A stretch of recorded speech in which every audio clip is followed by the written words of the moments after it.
No. He didn't say yet. He didn't give me the signal yet. Okay. Well set?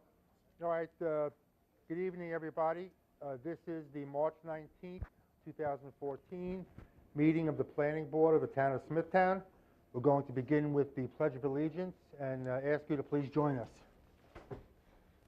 I pledge allegiance to the flag of the United States of America and to the republic for which it stands, one nation, under God, indivisible, with liberty and justice for all.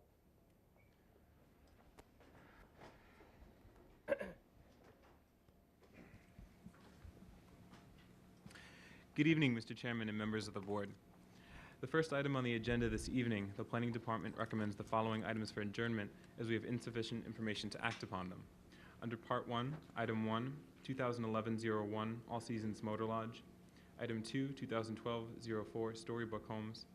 Item 3, 2012-02, Carlson Associates. Item 4, 773, Scholar Estates. Item 5, 288, Olivia Estates. Under Part 2, Item 6, 2010-06, KVC Holdings. Item 7, Case 911A, Glen Hill Northern. Mr. Chairman, these are the items the Planning Department recommends for adjournment this evening. Is there anybody present who wishes to be heard on any of the matters regarding which the Planning Department is requesting an adjournment? Hearing none. Motion, please. Motion to adjourn items 1 through 7 as read. Second. All in favor? Aye. Aye. Opposed? None. So adjourned. Mr. Chairman, the next item on the agenda under Part 3, Item 8, is a recommendation to the BZA for a final subdivision known as Modern Country Estates, number 1158. The applicant is requesting final approval to subdivide a .996 acre, 42,060 square foot parcel into two single-family lots. In order to construct the subdivision, a variance from the Board of Zoning Appeals, BZA, to reduce the minimum lot area is required. Before the BZA can act, it is required by Section 2776 of Town Law to consider the Planning Department's comments to the BZA. The subject property is comprised from one tax lot that is rectangular in shape. The applicant is proposing to subdivide the .996 acre parcel into two single-family lots. The property is a through lot with 100 feet of frontage on Hobson Avenue and 60 feet of frontage on Heidi Court South. When Heidi Court South is connected with Heidi Court approximately 80 feet away, this property will have a full 100 feet of frontage on Heidi Court. The proposal is to divide the lot approximately in half into two 100-foot wide lots. The proposal involves keeping the existing home facing Hobson Avenue and constructing one new home facing Heidi Court South. The site is surrounded by property zoned R21. The proposal is just short of the 21,780 square foot minimum lot area required in R21 zoning. Lot number 1 on Hobson Avenue with the existing home will have the required 21,780 square feet, and lot number 2 with the proposed home facing Heidi Court South will have 20,280 square feet. Therefore, the applicant must first go to the BZA for a lot area variance to reduce the lot area in lot 2 by 1,500 square feet. Not all of the town departments have reviewed this application. However, these comments will be addressed prior to the final approval hearing and does not affect the Planning Board's recommendation to the BZA regarding the lot area variance. The Planning Department has reviewed this request and finds that the variance requested is minimal. The 1,500 square foot reduction of lot area amounts to a 6% reduction for lot number 2 and only a 3% reduction for the subdivision as a whole. Allowing this subdivision will not prevent Heidi Court South from being connected to Heidi Court in the future. Additionally, it appears that in the past this property may have dedicated a 15-foot by 100-foot, 1,500 square foot strip to the town for the Hobson Avenue right-of-way. Normally, dedications to the town are not counted against the lot area calculation. Therefore, the Planning Department has no objection to the recommendation to the Board of Zoning Appeals. The Planning Department offers the following resolution for the Board's consideration. Be it resolved that the Planning Board hereby makes a recommendation to the Board of Zoning Appeals to reduce the minimum lot area on Lot 2 of Modern Country Estates 1159 to 20,280 square feet. Anybody present representing the applicant on this matter? Please give your name and address, please. Yes. Good evening, members of the board, Mr. Chairman. My name is Thomas Kramer, principal firm of Kramer Consulting Group, with office at 54 North Country Road, Miller Place. I really have nothing to add to this that the staff has presented. I do have the affidavits of posting and mailing. Please hand them in over here, please. I'll give it to him afterwards. Yes. Can you just hand them in over to Alex? Sure. Thank you.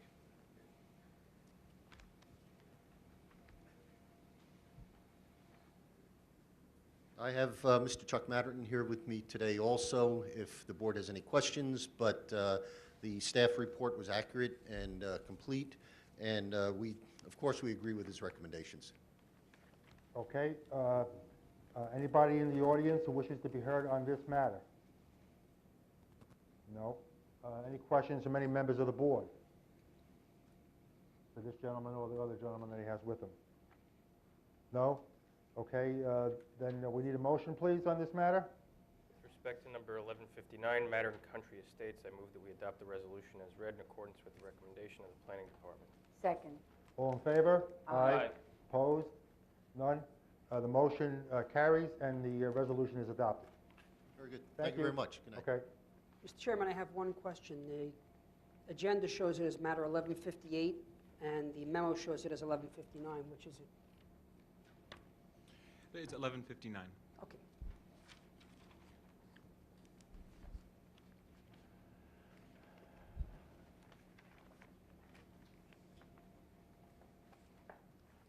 Mr. Chairman, the next item on the agenda under Part 3, Item 9, is a recommendation to the BZA for a final subdivision known as Map of Core at Kings Park. And you'll note there is also a memo from the planning in correspondence relating to this application. There's a minor correction in your memo. This application was first heard on February 26, 2014, for a recommendation to the BZA for environmentally sensitive lands, ESL, in the form of slopes greater than 15%, which are excluded in calculating the lot area. The subject parcel contains more ESL than the planning board is authorized to grant a variance for, so this application is first being heard by the board for a recommendation to the Board of Zoning Appeals. At the February 26 hearing, the board expressed concern over the steep slopes, as well as the narrow width of the proposed lots. An adjacent neighbor provided testimony about the narrowness of the lot, opposing the lot frontage variance and side yard variances that are being requested. In light of these concerns, the matter was adjourned for an on-site inspection and for the planning department to provide additional information about the proposal, and that's included in your packet as well. With respect to steep slopes, the planning department has sent the board a memo with the information they requested. In the town of Smithtown, natural slopes greater than 15% are protected from disturbance in order to protect natural vegetation and prevent erosion. These areas are excluded from the minimum lot area calculation. In terms of lot width, the planning department has prepared the enclosed maps illustrating the proposal in relation to the surrounding area and analyzing the dimensions of the proposed lots in comparison to the other lots on the east side of Core Road. The average width of lots in this area is 104 feet, and the proposed lots are 68 feet wide, although some of the lots nearest to the subject lot are closer to 80 feet wide. The zoning ordinance measures width as lot frontage at the front yard setback line, which is based on the road frontage. The required lot frontage is 100 feet, and the average lot frontage in this area is approximately 123 feet. The frontage of the proposed lots is 75 feet, so the applicant will be requesting that the planning board grant a 25% variance from the 100-foot requirement. The applicant is also proposing a 30% reduction in side yard setbacks from the existing homes and a 38% reduction of side yard setbacks between the proposed homes and a 37% reduction in total side yard setbacks. The planning department has concerns over the placement of the proposed homes and retaining walls in close proximity to the existing homes. Therefore, if the board wishes to advance this subdivision, the planning department would not recommend side yard reductions from the existing homes to the north and the south. Further, if this were permitted, the planning department is concerned over the size of the proposed homes on lots with substandard frontages. Most of the homes on this part of Core Road are single-story homes, so the construction of two large two-story homes on substandard lots would have a significant adverse visual impact. If the board were to approve these lots with substandard frontages, the planning department would recommend restrictions or conditions on the size and placement of the homes in order to be consistent with the neighborhood character. Additional conditions may be suggested to protect environmentally sensitive lands. These issues could be addressed at the time of final hearing after this application has been fully reviewed by all departments. However, regardless of the side yard setback variances, the size or placement of the homes, any subdivision of this property is dependent on the planning board granting a 25% variance of lot frontage for each lot at the time of final hearing.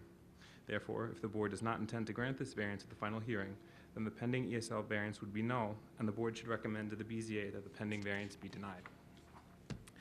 If the board wishes to advance this subdivision, the planning board offers the following resolution for the board's consideration. Be it resolved that the planning board hereby makes a recommendation to the Board of Zoning Appeals to include 18,440 square feet of environmentally sensitive lands, slopes greater than 15%, in the minimum lot area within the proposed subdivision known as Map of Core at Kings Park, 1157. This recommendation is made with the understanding that the Planning Board may require revisions to the current proposal. Mrs. Rubius, in the memo, there are a lot of issues that are addressed, but just want to make sure everybody's on the same page. The only issue that's really before us tonight is whether or not we're going to make a recommendation to the Zoning Board of Appeals to include the environmentally sensitive land in the minimum lot area. Is that correct? That's correct. Okay.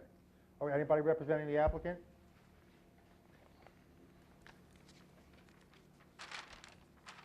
Good evening, Mr. Chairman, members of the board. My name is Vincent Tramarco. I represent the applicant. Of course, we don't agree with the planning department's statements with respect to whether this board should ultimately deny the variance. As Frank DeRubius indicated, it should go over to the Board of Zoning Appeals at this time. Let them make a decision. And then we'll come back to this board. As far as the size of the houses, we certainly will make accommodation to the recommendation of the planning department. I see they're two-story houses now. I don't know that a one-story house would make much of a difference. Of course, they are narrow lots, so it would be very difficult to put a ranch-type house on this property, but that's to be discussed another day. So we ask the board to send it to the Board of Appeals at this time. Now, before we take questions, just want to make sure also, we're making a recommendation to the Zoning Board of Appeals, but the ultimate decision is theirs regardless of what our recommendation is. Is that correct?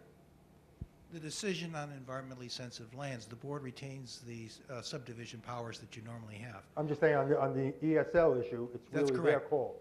They've Right. voted differently than the board has desired before in the past. They're not bound Right. by your vote. Right, okay. Anybody in the audience wish to be heard on this matter? Ma'am, please come up, give your name and address.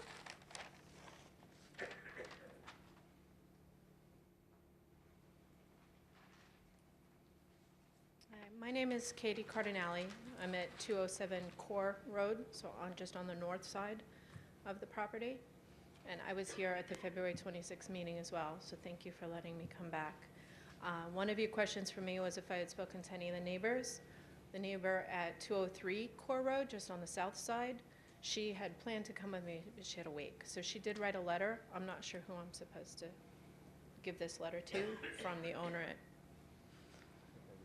Thank you.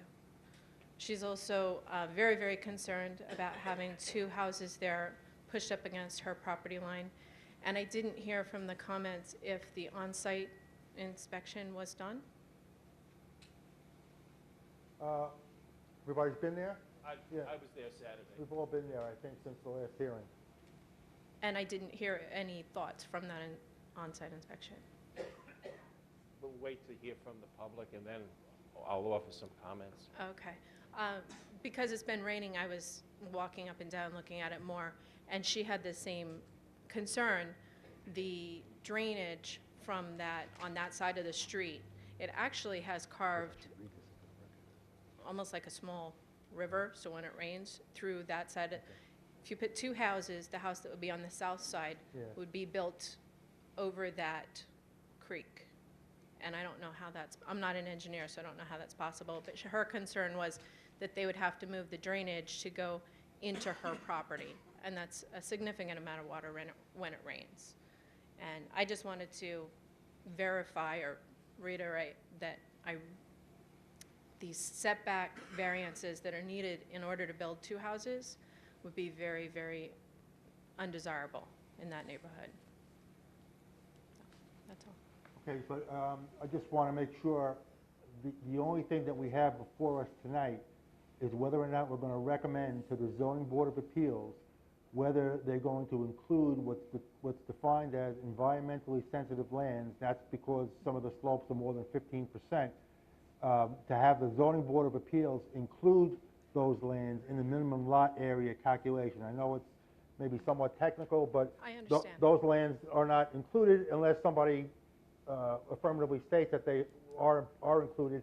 That's the zoning board of appeals. It's their call. We're just making a recommendation to them. So there's quite a few more steps that everybody has to go through before we get to the end of this. I'm just going to state the letter you handed me. This is from the neighbor to the south of the subject property. It's dated 3/19/14. I'm just going to sum it up. I'll hand it in. The neighbor is opposed to the subdividing of the property for various reasons, including drainage issues, the house too close to the property line, and traffic issues. So I'm going to hand this in now, and that can be made part of the record. I do understand the process and the technical aspects, and you're only making a recommendation tonight to the BZA to include the sloped piece of the property in that. I do understand that, but pardon my pun, it's a very slippery slope that you're on. If you include it there, you would have to include it other places too. And trying to include those properties there, and I don't understand why you would want to include those pieces of sloped property if you're not intending to also recommend that they subdivide the property, and also recommend that they reduce the side yard variances, and also recommend that they build retaining walls, and also recommend that they build fences so that children don't fall off of those retaining walls. If you're not looking to go down that slope, I don't understand why you would include the sloped property in that land. Well, I think two things. I'll respond, and anybody else who wants to respond on the board can do so as well. I know, although I appreciate your concerns, I don't necessarily agree that if we grant or we make a recommendation here for this property, that means we have to make a recommendation on other property. I think any other property that has a situation like this, we have to take it each one individually based upon how each property appears. And also, all those other issues that you mentioned, the positioning of the houses, the retaining walls, there's a lot of information that I think some of us would like to have before we make a decision one way or the other on that if we get there. So those issues are not really before us tonight, and I don't think those issues have been fully prepared and presented to us because I don't think we're there yet. So I understand your concern, and there's a lot of other issues that have to be looked at, but what's before us tonight is only the issue of including the steep slopes in the minimum lot area calculation. That's it. And I think for us to make any type of a decision on the other issues might require a lot more information on those issues from perhaps the planning department in a further memo, or the applicant, or people like yourself.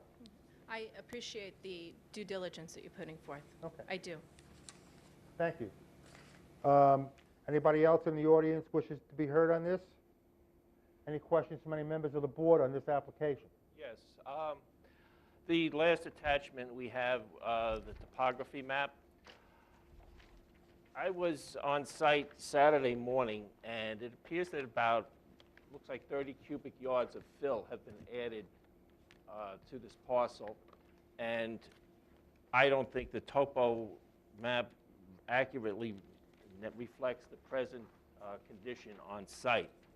And I would like to ask, how would this affect these slopes, and how we would be calculating what the environmentally sensitive land is if the property is being filled in? Short answer is I can't answer your question until I see the maps and compare that with the fill property. We visited the property and we noticed that there was some fill, and I don't know if the topography that we got with the survey matches the land that was filled in. I would have to check that out. Because I think at least one truckload has been graded level. Okay. And there's another pile of sand on the property. Okay. And perhaps council would, yes. Sure. Mm-hmm. The health department in this instant required an open hole excavation in order to see the type of subsoil conditions, water, sand, etc. So they dug the hole. They had to bring in, I believe, a crane or a big excavator. They filled the hole back up. But as you know, when you fill a hole back up, there's always excess because it's got to compact down. There was never any fill brought into the property. One other question I have, I don't know if Mr. Tramarko, this is for you, or Mr. Ruby, if this is for you, but we know we have a memo that indicates there are slopes on the property which are in excess of 15%. Do we know approximately what percentage they are? They start at 15%, and I believe they go up to about 19% at certain points. 15 to They 19? vary on this, on the site. Right, I know it's not all the same. You know, from going there, I can see that. But the range is from 15% to 19%. Right. About, approximately, I understand. And you'll notice on your survey, they've also indicated averages up to 32.6% in the rear of that, that's parcel number In 2. the very back. Correct. Yeah, by the fence, probably. Right. Okay. All right, any other questions from any members of the board? I see the planning department is recommending that we make a positive recommendation to the zoning board of appeals. Obviously, it's up to them what they want to do. So anybody want to make a motion on this? Before we do that, I think, you know, we do have a responsibility to judge whether this is beneficial to the neighborhood, whether we're creating 2 very small lots, which would be the narrowest lots around. The map that was prepared by the staff shows the proximity of the proposed dwellings to the adjacent neighbors, and I think we have a responsibility to maybe, you know, take into consideration, will this make this neighborhood better by putting 2 small lots, or just allowing the builder to, or the owner to construct 1 dwelling? I think You look at the map and the photos, and having visited the site, I think that only confirmed the reservations I expressed at the previous meeting regarding this proposal. I think those issues are for another evening.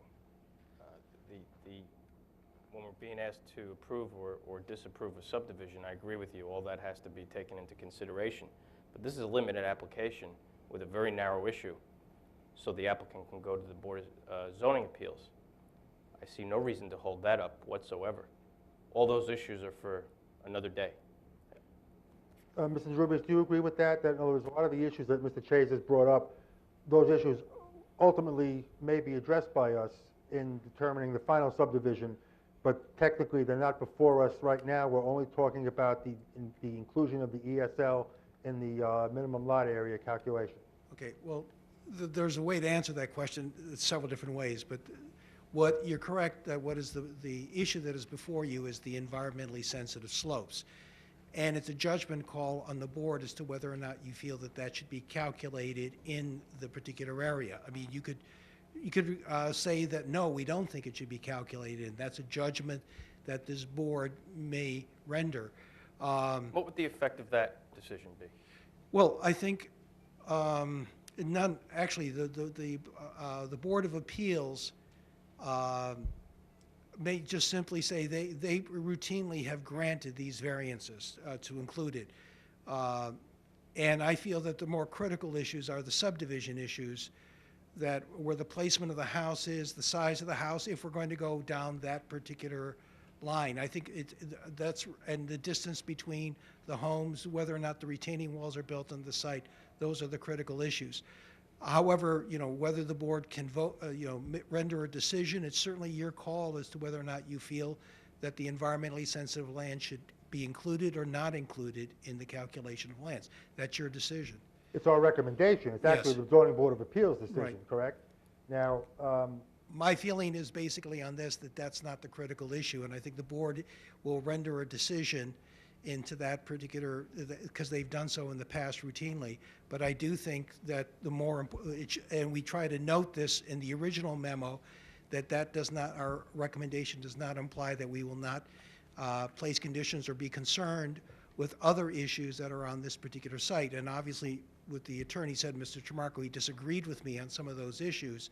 And I think that's where we're going to have some disagreement on. Like, for example, if we're going to allow a retaining wall right on the edge of the property adjacent to that home, I think it's a big issue. But procedurally, there's no reason that the applicant shouldn't get a decision one way or the other on this narrow issue tonight, correct? That's board's discretion. and also with respect to all the other issues that you just mentioned and Mr. Chase had mentioned, some of which you called the critical issues, if and when those come before the board, there would be a memorandum, I would imagine, from your department, addressing all those issues, giving information pro and con on the various issues presented so that we can make more of an informed decision on those issues, as opposed to now we're really just looking at the ESL calculations.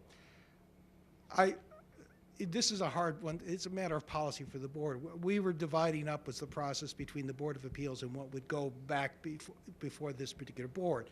It's a question of what you feel is the most important. I believed I separated out the issues and want to focus in on the subdivision issues that's this board. I didn't want to address those issues in the recommendation to the Board of Appeals. However, if the board feels differently, that's your call. No, I understand that you're only, you want to just narrow it down to what our recommendation is, but what I'm saying to you is, regarding all these other issues, if and when we decide on them, we are going to have a lot more information given to us about those issues at that time for us to make the decision at that point. Well, that's correct. Well, what's going to happen is, like, one of the issues that was raised was drainage on the area, which I do believe that the woman who testified, there is an issue with regard to drainage. Whether or not that could be satisfied by the town engineer, or whether or not it's fatal, because one of the problems that you have with steep slopes is natural drainage areas, and you may not be able to easily alter those, even though you may calculate them in business. Right. In business, you may not be able to alter those enough to build a home. We had a similar process with another subdivision where that came about, where there was sufficient land area, but because of the drainage issue, we couldn't deal with that. But we don't have that information tonight, Right. on that particular issue. Right, in other words, also, including the ESL in the calculation is one thing, but actually altering it or building on it is something else. Well, they're not actually building on the environmentally sensitive lands.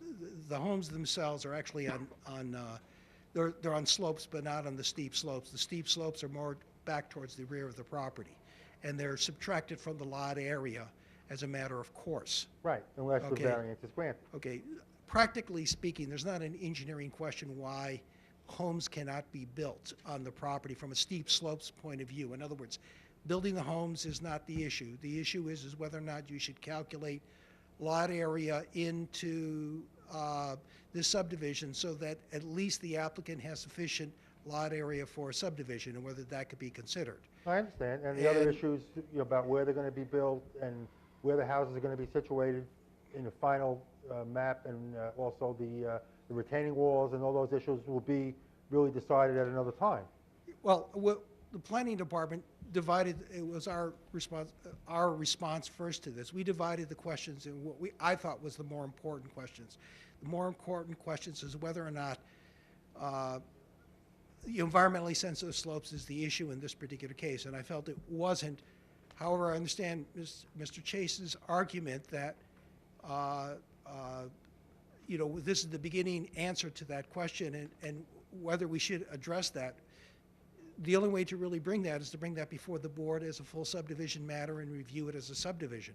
Because what you're looking at is questions other than the environmentally sensitive lands at this point. Which- Frank, could I interject? Go ahead, sure. We're going back and forth on this. I, too, did a site inspection. I agree with Conrad, the houses would be tight there, but Adam's point is appropriate. We're not focusing on that issue for tonight.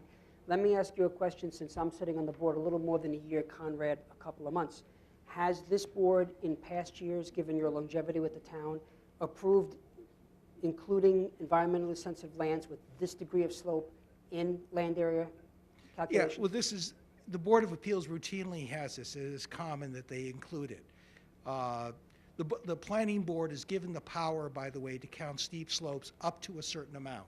And you could calculate up to 50% of a land and give them credit. Even doing that, the applicant's still short because there's more than, there's not enough land for that particular credit. So the issue really is the applicant saying that they want the Board of Appeals to allow more land than the 50% to be calculated towards this particular area. I think there are critical issues with this particular subdivisions, but I wouldn't Separate and apart from the ESL. I wouldn't concentrate on the environmentally sensitive land issue as the issue. However, I understand Mr. Chase's argument that this is part of an overall question. I mean, if it's not a good idea now, waiting and deferring to another board isn't going to make it any Well, more I think acceptable. what I think we should do in the future is, before we make these recommendations, and this, we do this because the applicant has submitted an application before the Board of Appeals. You know, maybe we should, from a policy point of view, change this, that we should have a subdivision hearing on this matter first, so that we could handle this particular question, and then allow the Board of Appeals to render that from there. Well, that's another question for another day.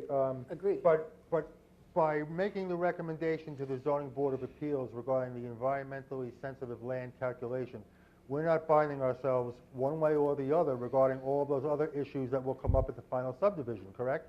Correct. And I think, I just want to stress, we don't think the environmentally sensitive lands is the issue here in this. We do think that there are other questions with regard to compatibility, whether or not you could build in that particular area, whether it's suitable to those. That's the issues that we thought were credible. I thought it should have made it stronger in the original memo, where I said that we would place other conditions on the approval of this site if the board goes ahead with this. Right, and I understand if somebody has gone there and they believe that regardless of all those other issues, 2 houses shouldn't go there, that's one thing. But if we want to wait till we have all the information, see what the final subdivision looks like, and then make a decision one way or another, that's another option. So that being said, any other questions for Mr. Rubius? No. Any motions anybody wants to make on this? I'll make a motion. Go ahead. In the matter of 1157, map of core at Kings Park, motion to adopt the resolution as read in accordance with the recommendation of the Planning Department. Second. All in favor? Aye. Opposed? Opposed? One opposed. The motion carries 4-1. The resolution is adopted. The recommendation is made. Thank you.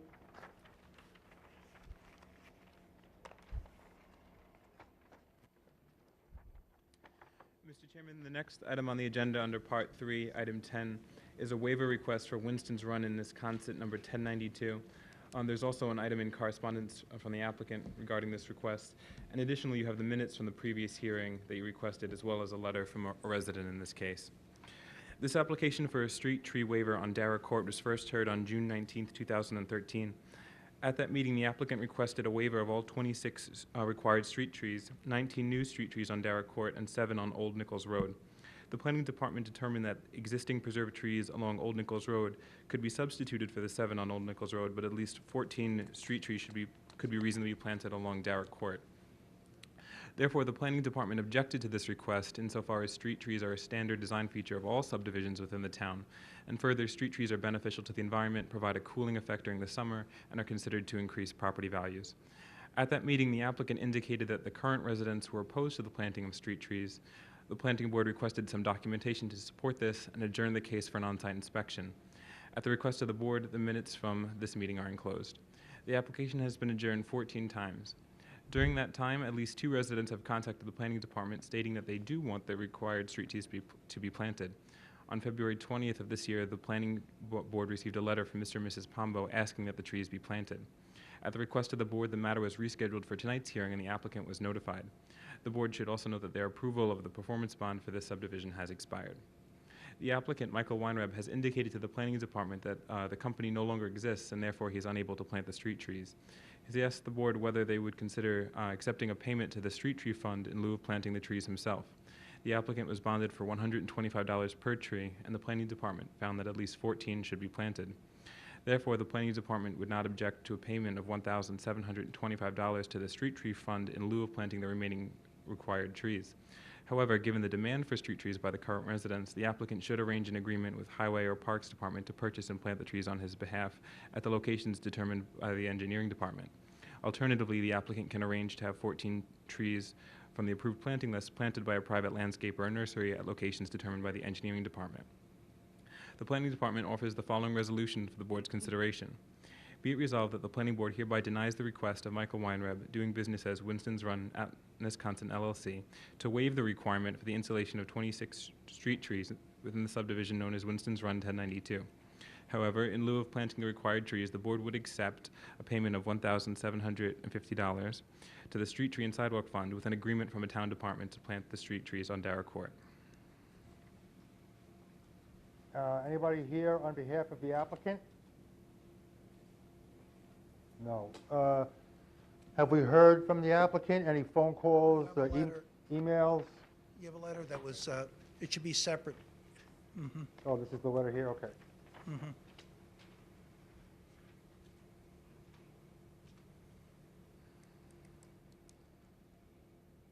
I believe the applicant was out of country.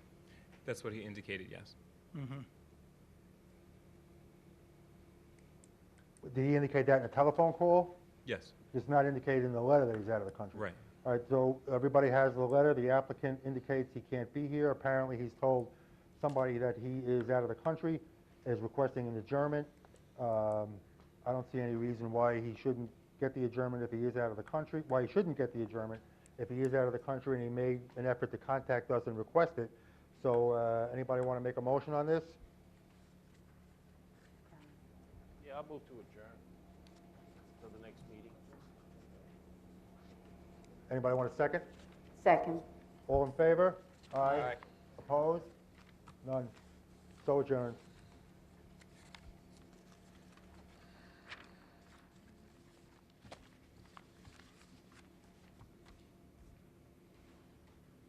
Mr. Chairman, the next item on the agenda under Part 3, Item 11, is a waiver request for Jenna Court Section 2, number 1139. This waiver application was first heard on November 6, 2013. At that meeting, the applicant was requesting a waiver from the requirement to remove a temporary turnaround on the adjacent subdivision after the street was extended and a permanent cul-de-sac was constructed. The same applicant had constructed the temporary turnaround 12 years earlier. The turnaround area was built on private property of 3 lots by a restrictive covenant and now exists at mid-block. The 5 residents of the original subdivision have objected to the removal of the cul-de-sac, stating concerns over loss of parking and the new curve of the road. The Highway Department indicated that they are adamantly opposed to the waiver request to leave the cul-de-sac, and the Engineering Department concurred. The Planning Department objected to this request insofar as the temporary cul-de-sac no longer serves a public purpose. The turnaround is on private property, so it is unclear who would maintain the roadway and curbing or who would remove the snow. This may pose a liability for the town. Additionally, the situation may be complicated by future owners of these 3 properties who wish to take full advantage of their front yards by removing the pavement. This application was adjourned so that the board could conduct an on-site inspection and so the applicant could try and address some of the town's concerns. At the request of the board, the matter was rescheduled for tonight's hearing. The Planning Department's recommendation has not changed. We offer the following resolution for the board's consideration. Be it resolved that the Planning Board hereby denies the request of Donald Mangona to waive the requirement of removing the temporary turnaround required in the subdivision known as Jenna Court 1139, located in the map of Jenna Estates 939A. And you have a map of this attached to your packet. Anybody present on behalf of the applicant?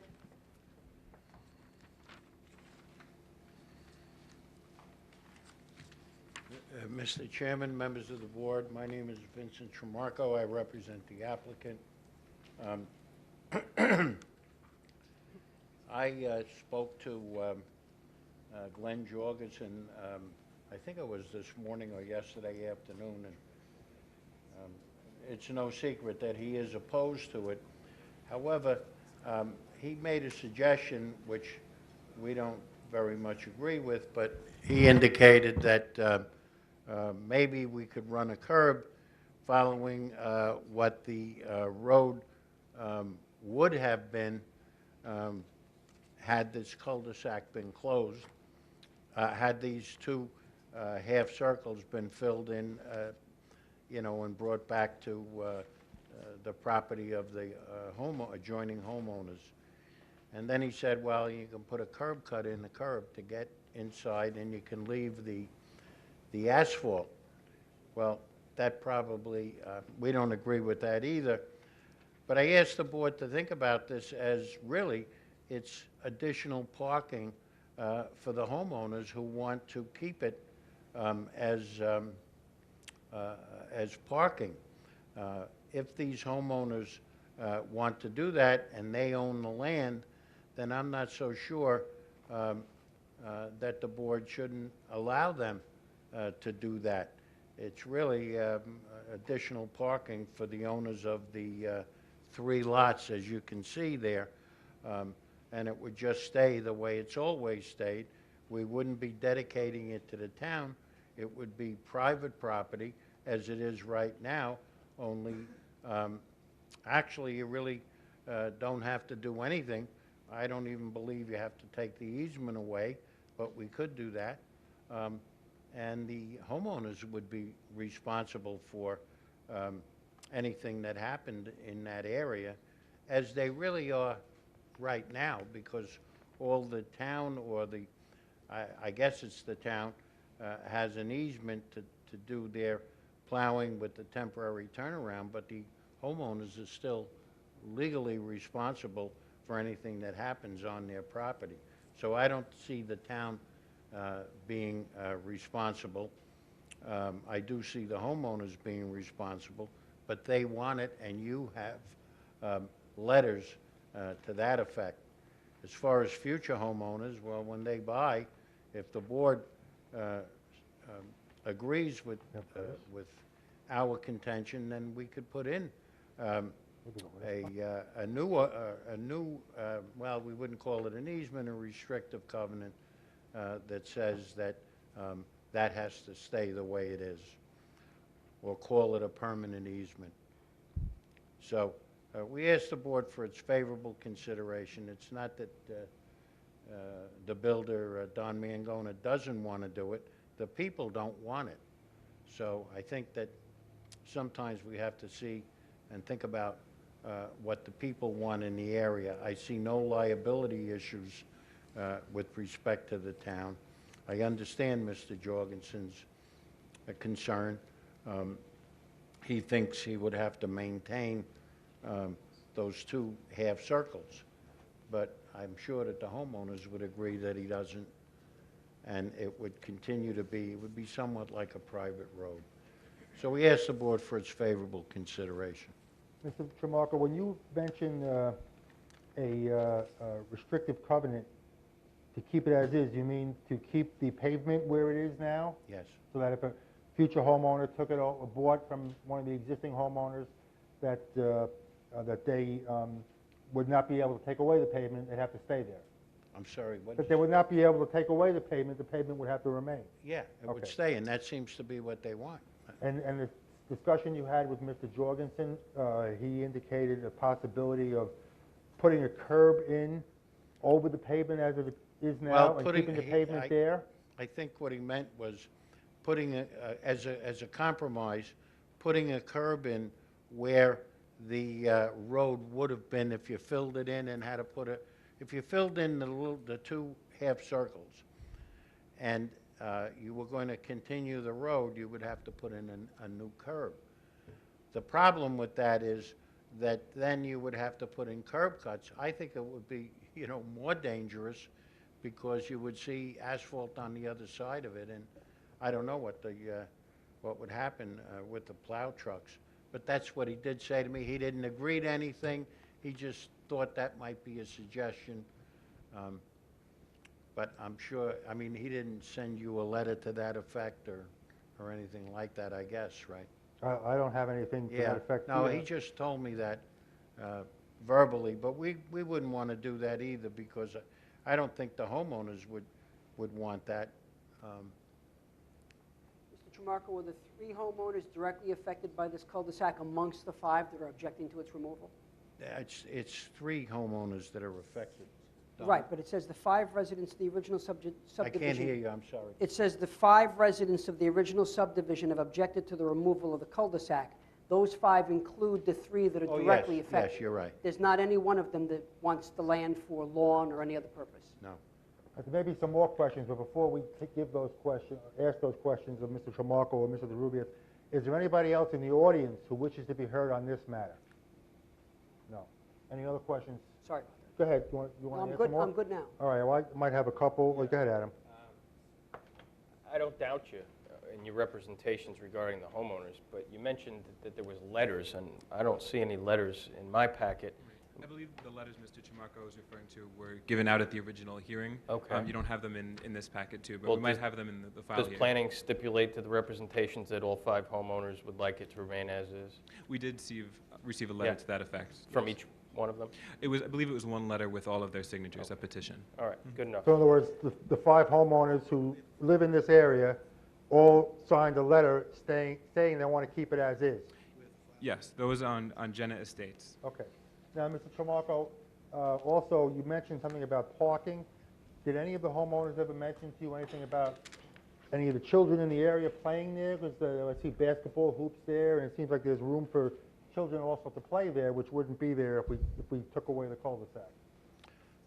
Not to my knowledge, but Mr. Mangona is here. No, the answer is no. Okay. Now,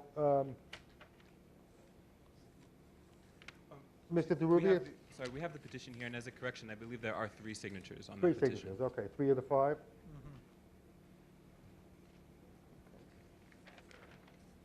We have 4 Jenna Court, 6 Jenna Court, and 2 Jenna Court. 2, 4, and 6 Jenna Court. Apparently, the petition, Mr. Tramarko, says 2, 4, and 6 Jenna Court. Are you aware, or can you represent that the other 2 homeowners wish to keep it as it is, even though they didn't sign the petition? And the other 2 homeowners, I believe, are not affected physically with the way the cul-de-sac is set up. And I guess that's why we didn't get any letters from the other 2 homeowners. I don't know one way or the other with respect to how they feel. Why can't the highway department just plow the road as if... I'm sorry? Why can't the highway department, when it snows, just plow the road as if the other half moons didn't exist? Just plow the road as they're obligated to. You know what I mean? I don't see why they're so adamant, as the memo says. I don't know, other than maybe it's additional maintenance that they're concerned about. But they don't, right now, there is a temporary turnaround easement. If you let it stay the way it is, for one, I'm sure that the highway department probably will not remember and not plow those 2 little half moons, but they don't have to. They're not required to do it. And I guess, you know, if the board so required, we could have those homeowners indicate that they are responsible for snow removal and maintenance, as they really are now, because it was just an easement. It's not ownership to the town. Would that mollify Mr. Jorgensen at all, to your knowledge? I'm not going to, it's difficult to speak for the highway department, but having gone through this on previous occasions, what the highway department is concerned with primarily is liability in terms of this. During winter storms, when the roads have snow on them and they're plowing, and there's sometimes parked cars in these particular areas, it makes it difficult to remove snow in these particular areas. And they've been consistent on this. I would mention to the board, however, that there has been cases where we've kept the cul-de-sac in place in the town. We have at least 20 to 30 areas in town where the cul-de-sac has remained. So there has been precedent for keeping the cul-de-sac, but the highway department, at least in the last 5 to 8 years, has been adamant about removal on these, and mostly, I believe, from the snow removal point of view. Well, you mentioned the issue of liability, and it looks like if the cul-de-sac is required to be removed, the road will be making a somewhat sharper and be narrower right turn than it is now.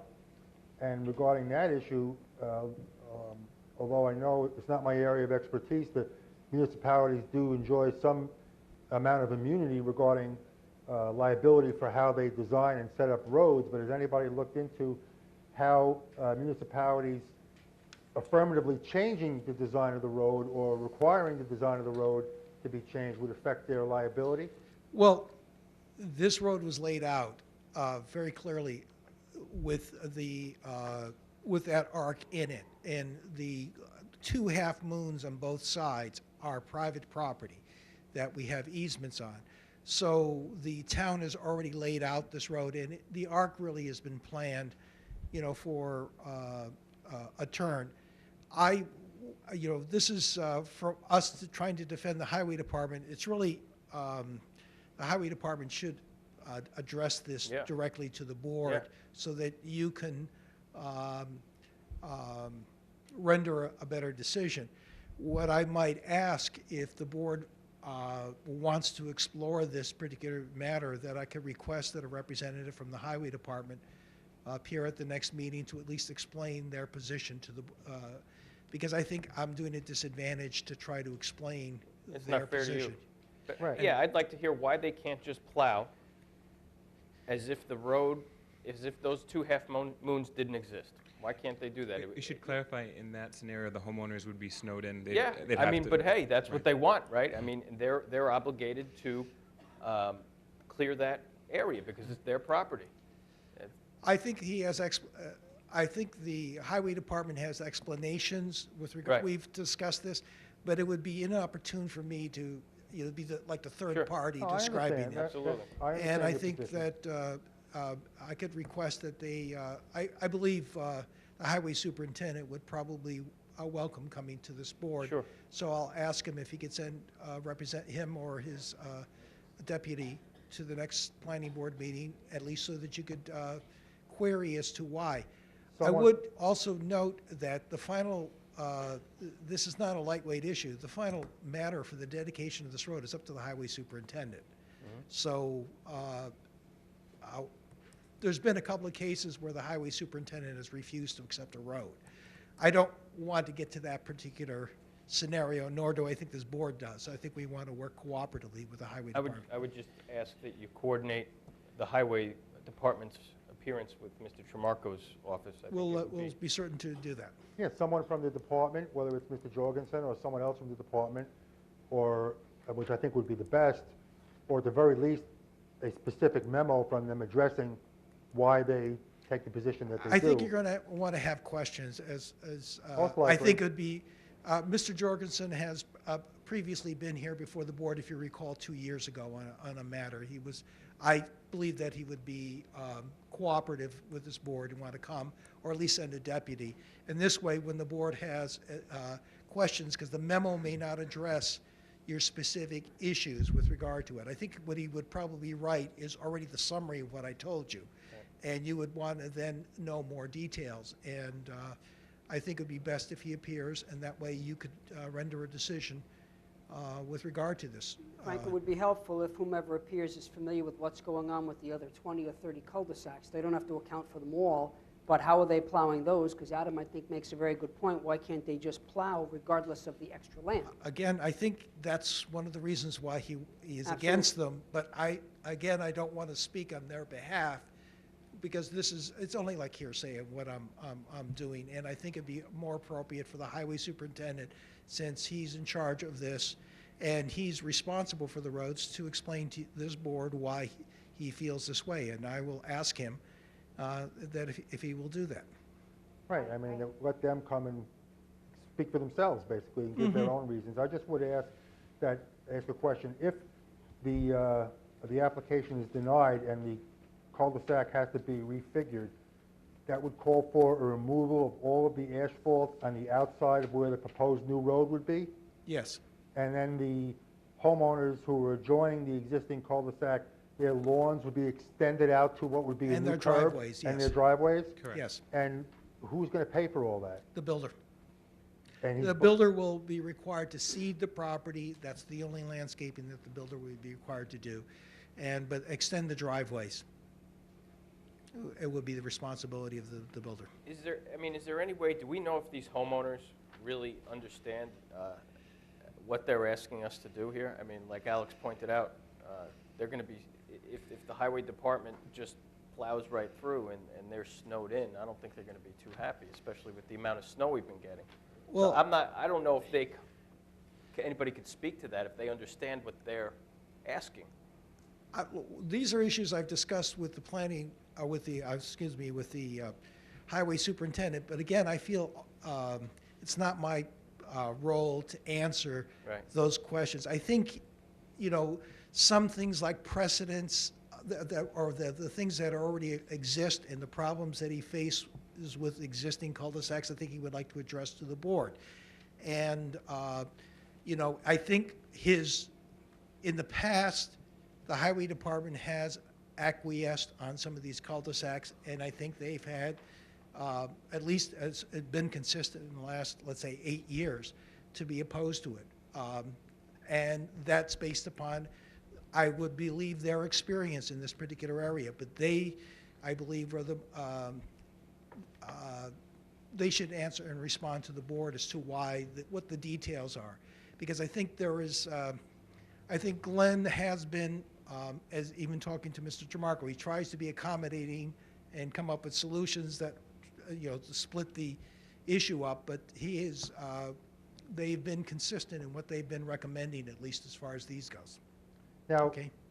if the cul-de-sac is going to be removed, and you say the builder is going to extend the driveways, is there any mechanism for some type of input or coordination from the homeowner as to how that driveway is going to be extended? Usually, the engineering department works with the homeowners in terms of that. They've one of the issues has been the grading and how it's supposed to be grade from there. And in some cases, and again, without going through the details, I don't know what the engineering department will say. Many of the times, these driveways have to be built from the rebuilt from the garage all the way back because of the slopes. In other words, they're ripped up entirely, and they have to Or even if they're reconstruct. not because of the slopes, I mean, aesthetically, you're going to have a driveway that's, I don't know how many years old, and they're just going to extend it, and you're going to have new pavement from the extension point out to the street, and old pavement from the extension point back to the top of the driveway. Well, these are not really that old subdivisions, but I would say these are legitimate concerns of the board, but I would again request that if the board wants an answer to this, let's have the highway superintendent respond. All right, any further questions of anybody? I would just also welcome the residents or the three homeowners affected to come and listen to our proceedings and acknowledge the fact that this will be their responsibility. We'll contact the residents and tell them whenever, we're going to do this the next meeting? I have to speak to the highway superintendent and find out his availability, but will probably be either the next meeting or the meeting after that. Okay, so, yeah, when we get the I date. think that would be That good. would be Have very them I think that's be a on the good record. idea, yeah. We did offer to dedicate those 2 half moons to the town, but Mr. Jorgensen didn't want that either, so. And also, I know you, a petition was submitted on behalf of 3. I don't know whether you want to contact all 5 or just these 3, but that's up to you. Okay, But if you will help us out and contact 3 or 5 or however many you want to contact, and they come down, they could also say their piece and also be specifically informed of what the potential consequences are either way. that's fine. Okay. Thank you. Thank you. Anybody else? Anybody want to make a motion on this? Motion to adjourn. Second. All in favor? Aye. Aye. Opposed? None?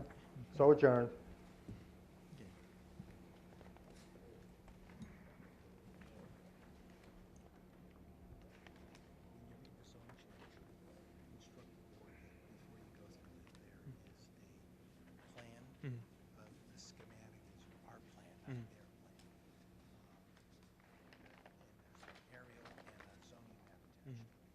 Okay, I'm going to start from petition proposal, is that all right?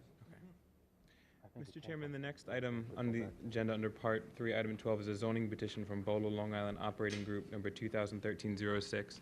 Attached to this memo, you have a schematic plan from the Planning Department, an aerial view, as well as a zoning map of this area. I'm going to start at number 5, where it says proposal on this memo. The petitioner is requesting a change of zone from WSI Wholesale Service Industry to NB Neighborhood Business and proposes to demolish the existing improvements on the site, replacing them with a filling station with a canopy and a 1,231 square foot convenience store. The applicant is requesting a change of zone from WSI Wholesale Service Industry to NB Neighborhood Business on the western portion of a 2-lot site in order to develop a filling station with a 1,231 square foot convenience store. The subject site and those adjacent were zoned for residential development at the inception of zoning in 1932, but by the late 1940s, properties fronting the roadways of this intersection, the most western portion of the Route 25 corridor, had begun to be a mix of industrial and business commercial zonings. By 1960, the subject site and much of the rest of the Route 25 corridor through the town has been zoned WSI, and automotive-related businesses have been encouraged to locate along this corridor since those rezonings. The current zoning and uses adjacent to the site on both sides of Route 25 reflect the mix that has been evident since the early 1960s. Properties to the north of the site, which do not front on Route 25, have remained zoned R10, residential, 10,000 square foot minimum, and have been developed with single-family homes.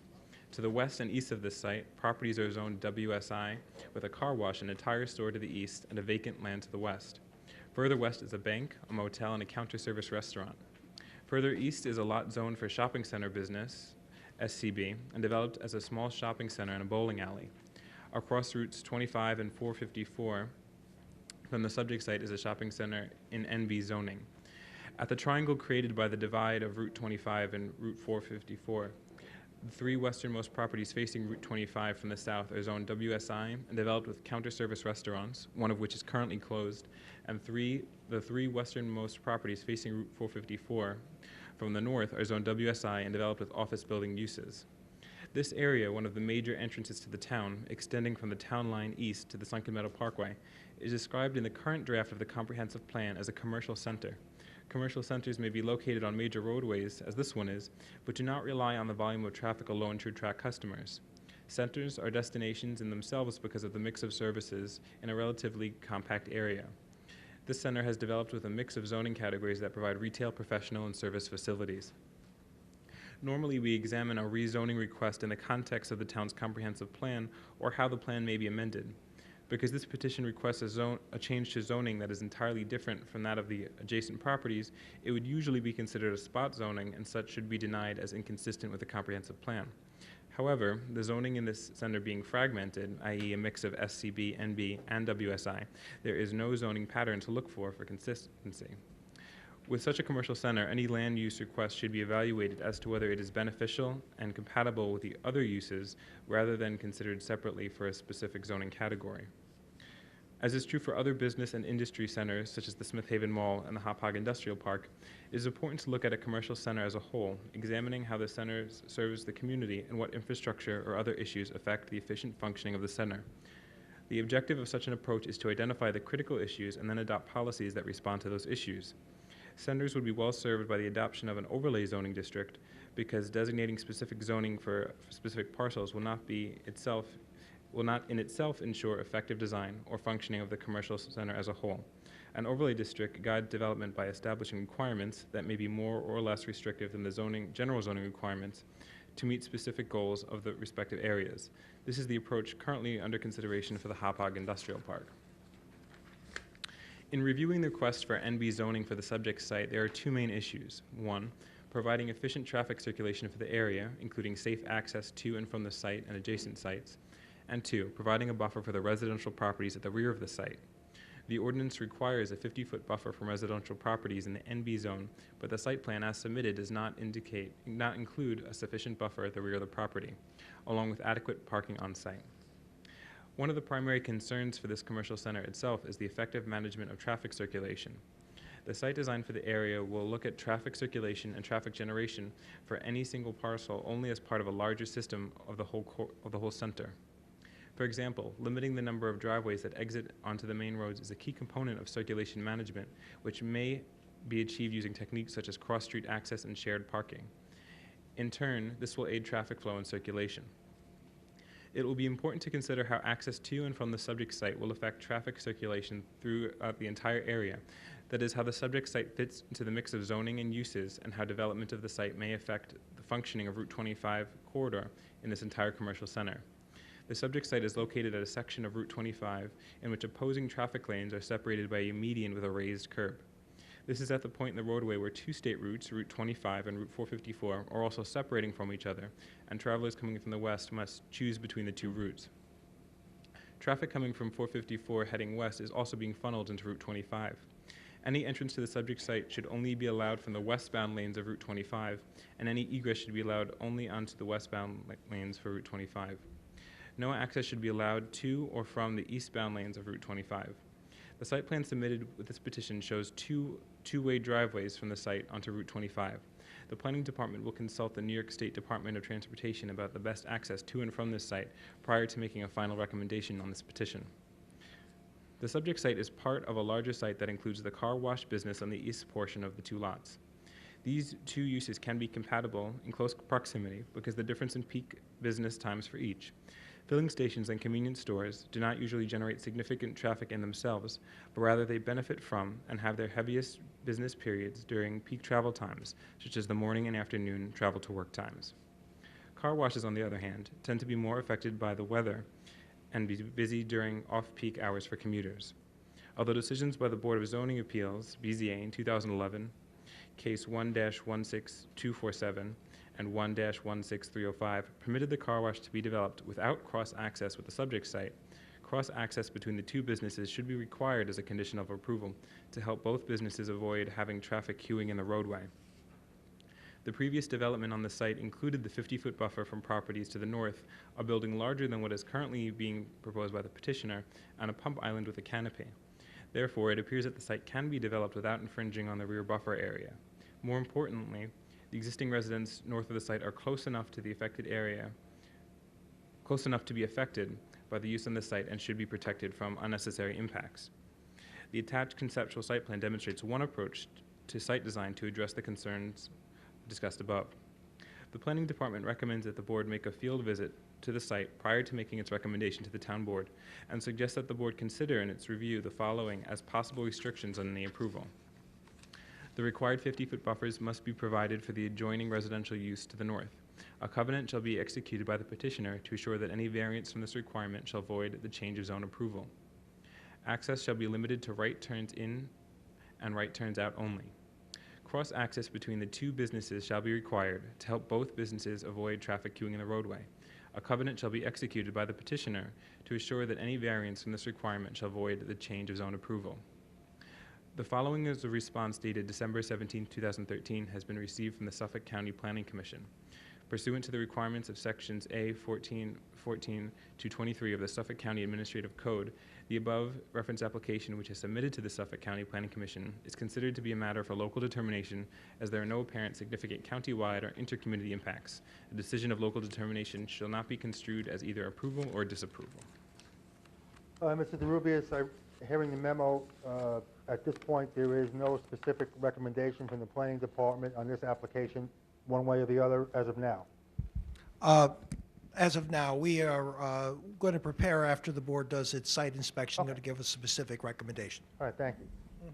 I presume that you're here on behalf of the applicant, sir? Yes, I am, Mr. Chairman, members of the board, good evening. Appearing on behalf of the applicant, Eugene L. D. Nicola, 200 Railroad Avenue, Sayville, New York.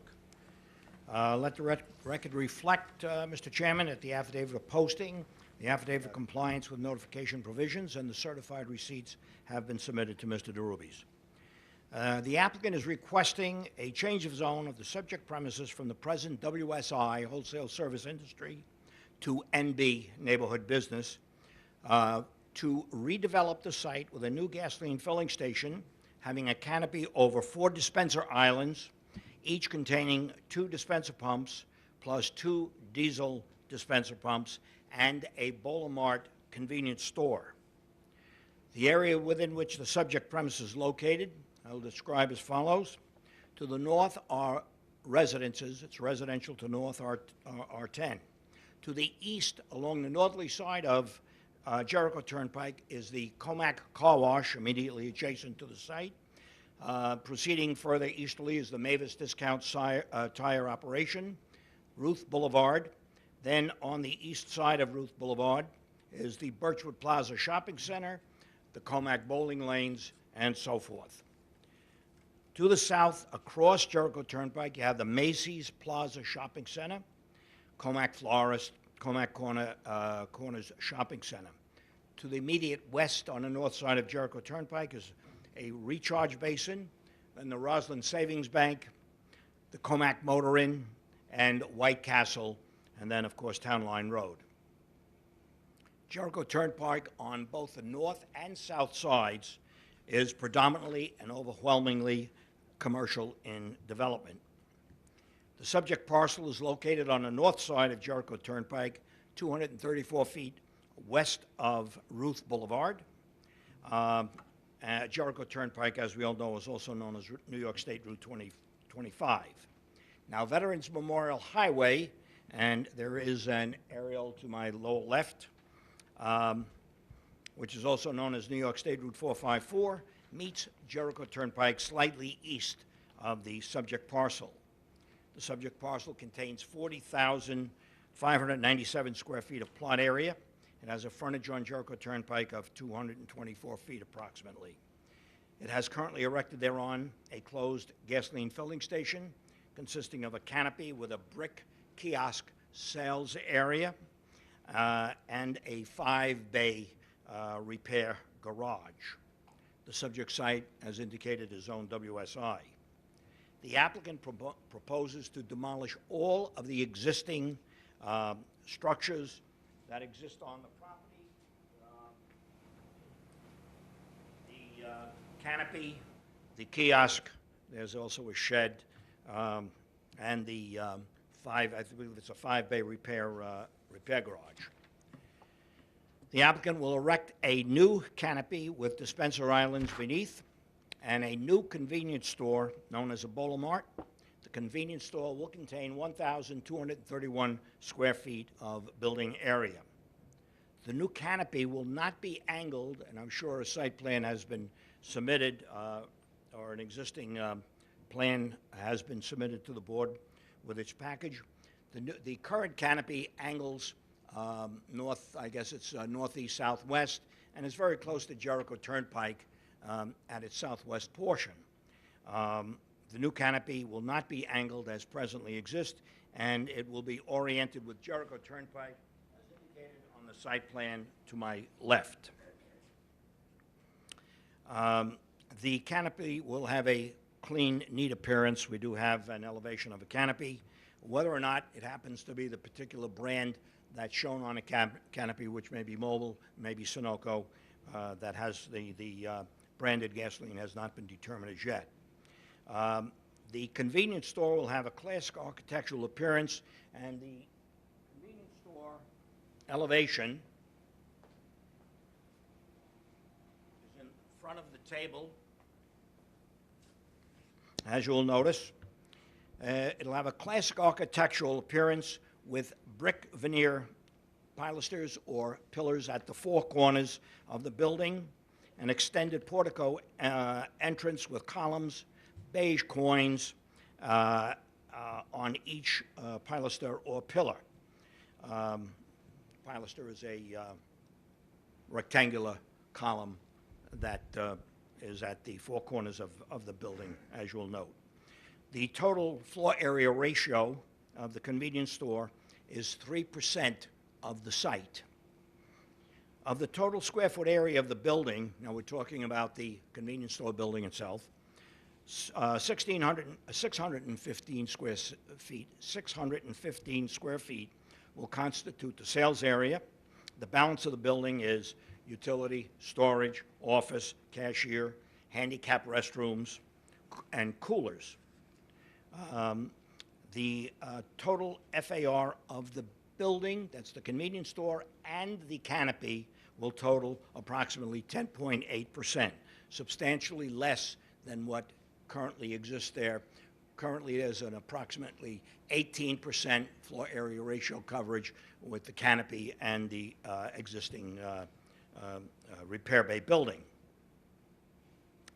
42% of the site, or 17,071 square feet, will be landscaped.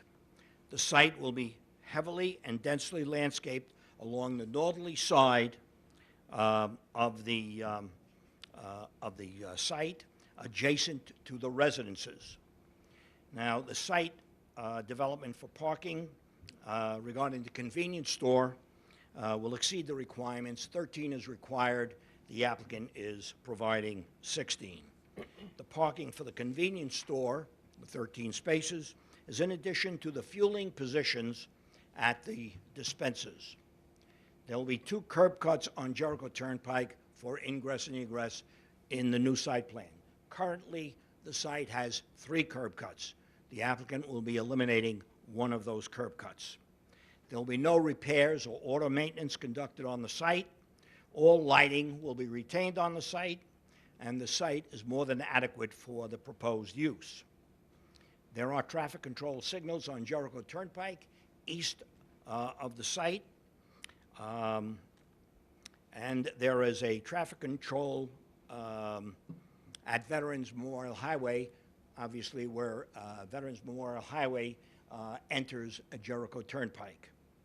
There is a raised concrete median in front of the site separating the eastbound lanes of Jericho Turnpike and the westbound lanes of Jericho Turnpike.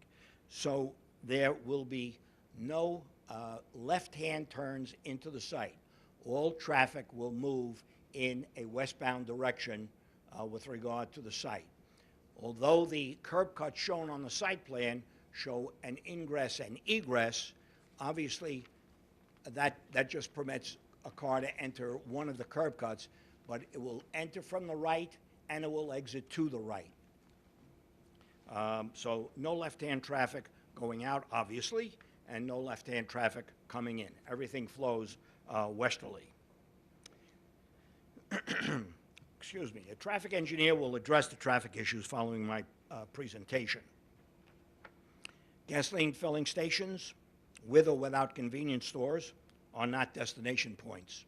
And I may add, you probably won't find a gasoline filling station without a convenience store. Traditionally, gasoline filling stations have always had a dual use, if you will.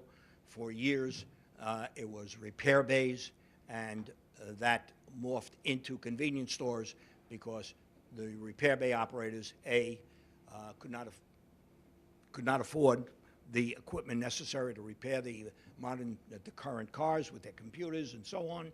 Most people take them back to the dealer, and a substantial number of cars, I don't know the exact percentage, but I know it's probably somewhere in the neighborhood of 40% of the cars are leased and returned to the dealer. Gasoline stations pick up pass-by traffic, that is traffic that is already in the traffic stream. A person does not generally go to the gas station. They combine purchasing gasoline with another trip, taking the children to school, taking them to hockey, going shopping, going to work, or coming from work. So the days of, quote, going to the gas station to fill up the car, I don't believe exist anymore. Also, people do not shop in convenience stores. It is just as it sounds. It's a convenience item for someone who may need something while they are making a gasoline purchase. Now, with regard to the zoning, the site is currently zoned WSI.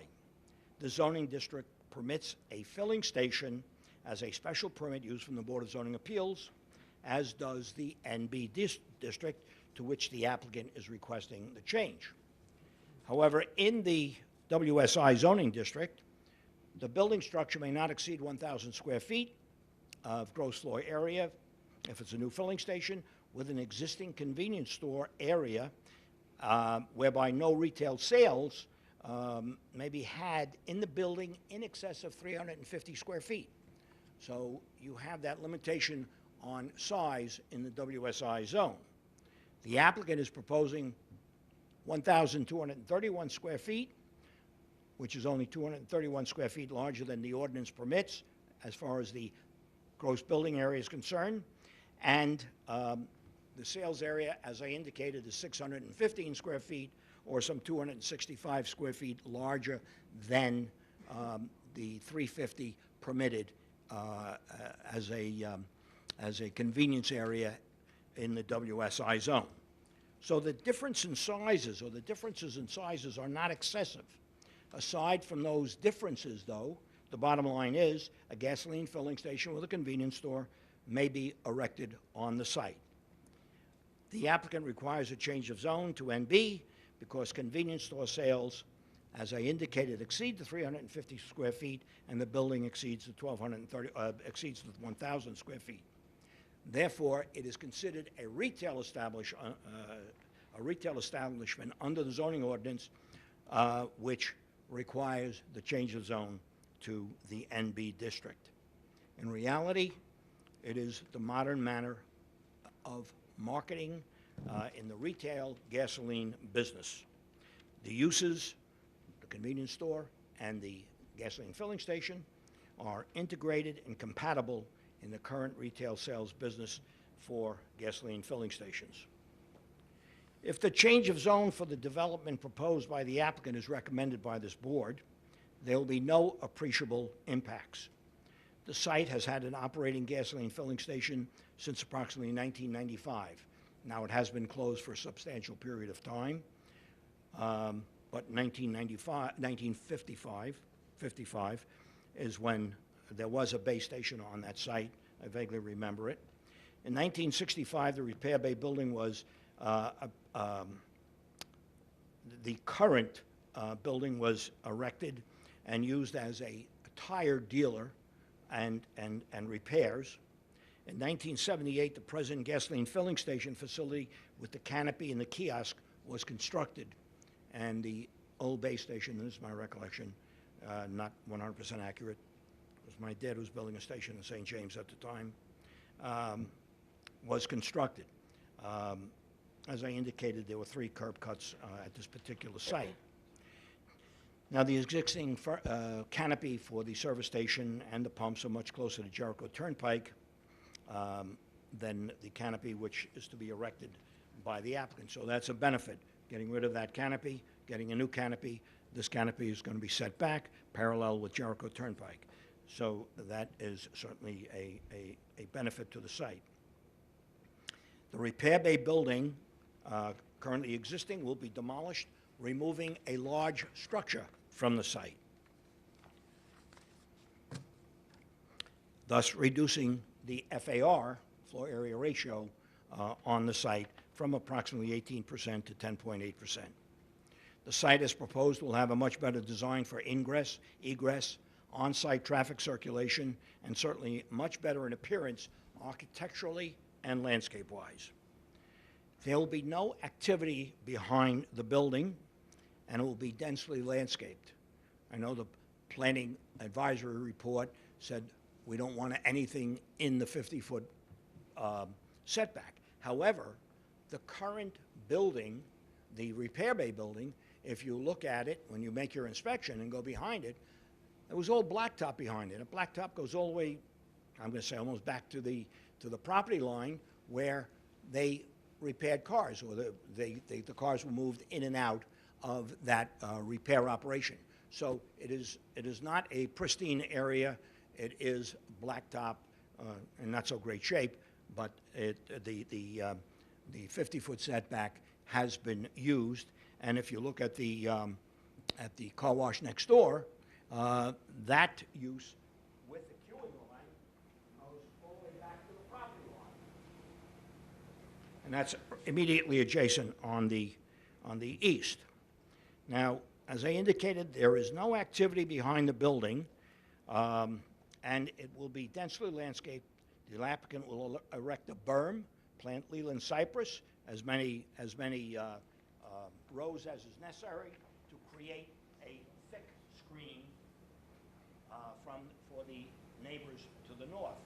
This is the rear of the building, which is, as you can see, just a wall, a beige wall with your pillars, coins. So if you have it landscaped, no activity on the side of the building, you have literally nothing going on behind the building. That building is going to serve as an additional buffer, as a sound barrier, if you will, to the activities at Jericho Turnpike, be it the traffic or be it the pump islands. So placing the canopy in this location with no activity and having landscaping will be certainly a much greater benefit to the homeowners to the north than presently exists.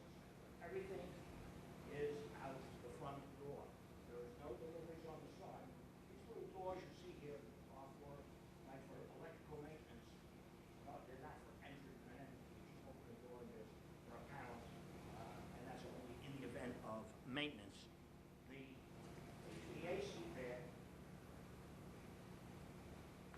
The HVAC pad, which heating, ventilating, and air conditioning, just to the on the east side of the building, that's just for 3-foot compressors. There'll be a 4-foot wall around it, and landscaping obviously around it. So that will that intrusion is minimal at best into the setback. There will be the building itself will have a 24.5-foot setback at the westerly corner and a 30-foot setback at the easterly corner to the rear line.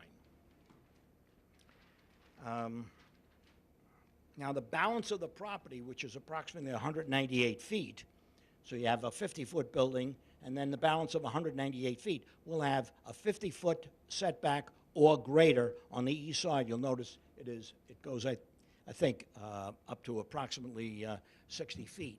So you have a very large buffer adjacent to the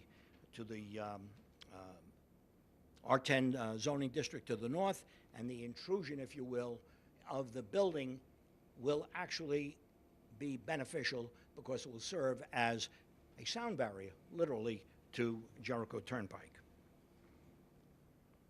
The convenience store structure has a height of 17 feet 7 inches at the corner pillars, and to the parapet, only 15 feet 5 inches. As I indicated, since the building has no activity behind it, it is actually an additional privacy barrier from the activity at Jericho Turnpike.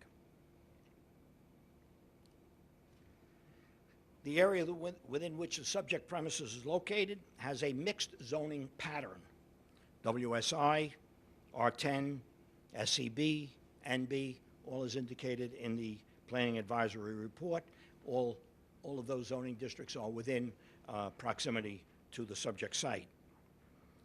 Now, although the applicant is requesting a change to the NB zone, it is in reality primarily a gasoline filling station, which is a WSI use, but due to the necessity of a convenience store and the size, which is minimal and which has been previously approved by this board in other locations within the town of Smithtown, it requires an NB zoning, only for that retail use.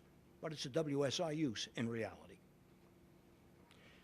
As proposed, the development fits the zoning pattern and comprehensive plan. It is compatible with the existing uses. Now, the proposed use will serve the needs of the community for gasoline purchases and convenience items, which are primarily purchased by customers who are at the site to purchase gasoline. The gasoline dispensers are equipped with card readers, so customers using credit cards do not have to enter the convenience store if they choose not to pay for their gasoline purchase. The proposed redevelopment will be a vast improvement over the existing conditions at the site. It will provide a stable tax base for the town for many years to come. Not only will it generate higher real estate taxes, but it will also generate sales tax revenue. The applicant's proposal will remove a rundown and blighted property, create a new, attractive landscape parcel with an aesthetically pleasing appearance. The site plan shows and will provide for a cross-access between the subject site and the site to the east.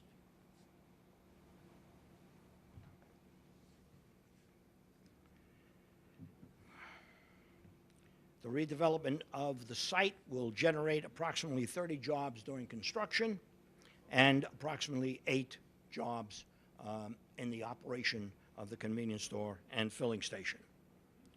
Now, as he indicated, there are other locations within the town of Smithtown for which a change of zone to NB from WSI has been granted to permit the construction of gasoline filling stations with 1,231 square foot convenience stores. If this board recommends approval of the applicant's request, it would encourage the orderly development of the site and permit the development of a viable commercial use at this location. As indicated in the Planning Advisory Report, the Suffolk County Planning Commission has considered this approval to be a matter of local determination, as there is no apparent significant countywide or inter-county impacts. At this time, Mr. Chairman, that concludes my remarks, except I would like to present a traffic engineer for testimony regarding traffic issues, if I may. Certainly, you could present the traffic engineer and any of the other people that you've brought with you. If you want to present any of them, you're free to do that as well. Thank you, Mr. Chairman. Mr. Seckler.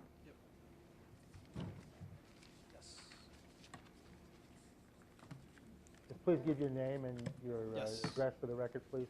My name is Matthew Seckler, that's Seckler, and I'm a senior project manager at Stonefield Engineering and Design. Address is 521 Conklin Street in Farmingdale. You took the first question, Mr. Chairman. Do you have written qualifications, Mr. Seckler? Yes, I have written qualifications I'll be able to provide the board. Have you prepared a written report with regard to the traffic conditions at the site? Yes, there's a written report dated February 10th, 2014. I'll submit copies to the board, Mr. Chairman, in a moment. Did you review the site plan, and does it provide for the adequate on-site parking of vehicles and vehicular circulation for the proposed uses of the applicant? Yes, it does. Would you please present to the board your findings with regard to the traffic conditions affecting the site or that would affect the site? Absolutely. I believe our counselor is presenting you the report, and I'll just walk you Thank you. quickly through the report itself. We are Stonefield Engineering Design. We are the traffic engineers of record for this project. The report dated February 10th, 2014 is now in front of you. As our counselor mentioned, he basically gave some description about the roadway network. I just want to very briefly go through the roadway network as it relates to traffic. If you want, you can remove that microphone from the stand. If you want to stand closer to the easel, you can do that. You want this out? No, I'm fine with that. Okay. I have a pointer, so that'll help.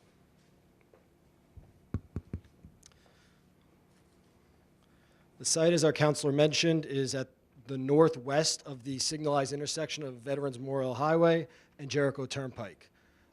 Veterans Memorial Highway is a roadway that is in this northwest direction, carries about 20,000 vehicles per day, and it's under the New York State DOT jurisdiction. Jericho Turnpike is an east-west roadway. It is also under New York State DOT jurisdiction, and in the westbound direction, it carries 22,000 vehicles per day. Both roadways primarily have two through lanes of travel. The signalized intersection that's proximate to our site is a two-phase signal operation. One phase is Jericho Turnpike, moves in the east-west direction, and the other phase is Veterans Memorial Highway, which is basically a left turn onto Jericho Turnpike. Vehicles making a right from Vets Highway onto Jericho Turnpike have a yield condition, and vehicles on Jericho Turnpike traveling along Vets Memorial Highway, they actually have a free flow condition as Vets Highway concludes and terminates at this location.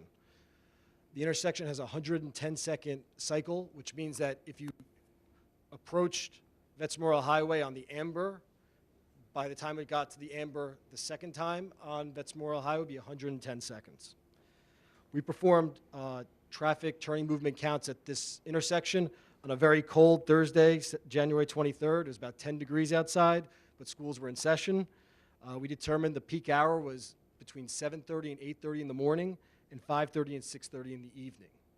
We utilized that data that we gathered, the traffic volumes collected, and used highway capacity software to determine the level of service and delay that's experienced at this intersection today. Highway capacity software is the definitive software used to determine delay and level of service throughout the industry. We determined the level of service and delay is an acceptable level of service D or better for all approaches at this intersection. We also provided analysis, which is in the report, for a no-build condition, essentially looking 2 years into the future, what the roadway volumes would be like even if nothing was built on this site. Finally, we determined the number of trips that this proposed site would generate. The proposed site is a vehicle fueling station with 16 positions and a 1,231 square foot convenience store. As our counselor mentioned earlier, sites such as convenience stores and gas stations are specifically located along roadways that generate high volumes of traffic as they're not a destination. I believe even your professionals in your report explained this, that unlike the bowling alley to the east on Jericho Turnpike, people tend not to leave their house first thing in the morning just to go to the gas station, just to go back home.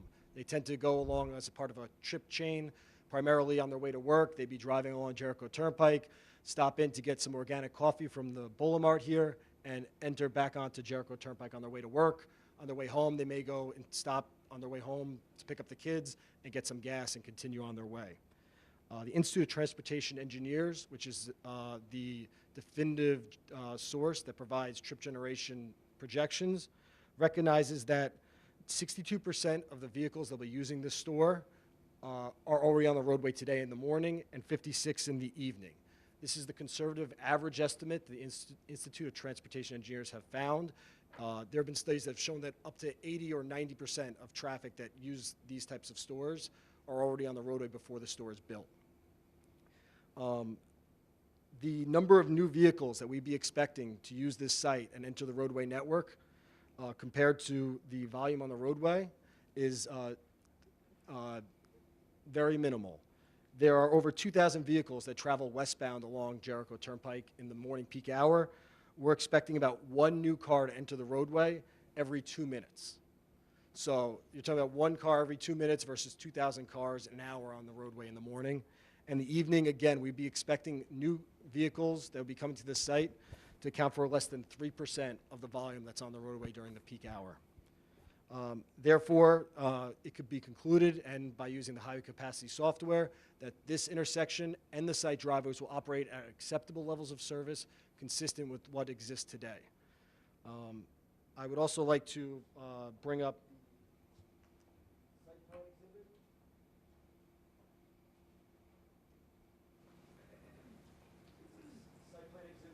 prepared by FSC engineers. And as I mentioned earlier, the driveways will operate at acceptable level of service, but I just want to alert your attention and draw attention to how the site is designed. It's designed with 2 driveways along Jericho Turnpike. As Councilor mentioned, right now there's currently 3, so we're eliminating one of the driveways. The driveways are to be right in and right out movement at both of them. No left turns are permitted. Right in and right out movements are generally the most efficient movements. There are studies that show that for driveways, approximately 70% of accidents at driveways occur with left turn movements. You see that further down on Jericho Turnpike to the east and west where you don't have the divider. You have left turns for left turning vehicles entering and exiting driveways. You'll not have that on this site. There is a fueling loading zone located to the west of the site. This is a benefit in terms of some older gas stations. I know the Shell down at Harned Road and the Citgo across from Mayfair Shopping Center, they both fuel near an access point or near the fueling positions that customers would use. In this case, fuel trucks would enter the site and be able to deliver their fuel away from the general customer traffic. In addition, there are 16 parking spaces provided on site. This is in excess of what the town's code requires, which is 13. And the Institute of Transportation Engineers, they have a parking generation handbook, and that recognizes that the peak demand of a site such as this would be 12 vehicles. So we have sufficient parking. It's also located up against the storefront, which is the most convenient position. Again, this is a convenient store. You want the customers to have the most convenient experience. Overall, the conclusions that could be made from the report is that we are eliminating one of the driveways, which is in improved condition, now providing 2 curb cuts with right in, right out, which again is the most simplified and basic movements with sufficient site distance being provided.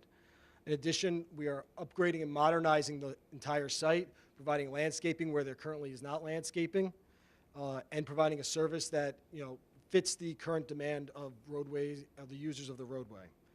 In addition, the circulation is designed efficiently with sufficient parking on site, and there's no significant negative impact to the overall roadway network and the on-site network. That concludes my findings. I have one other question, Mr. Sackler. In your professional opinion, would the construction of a gasoline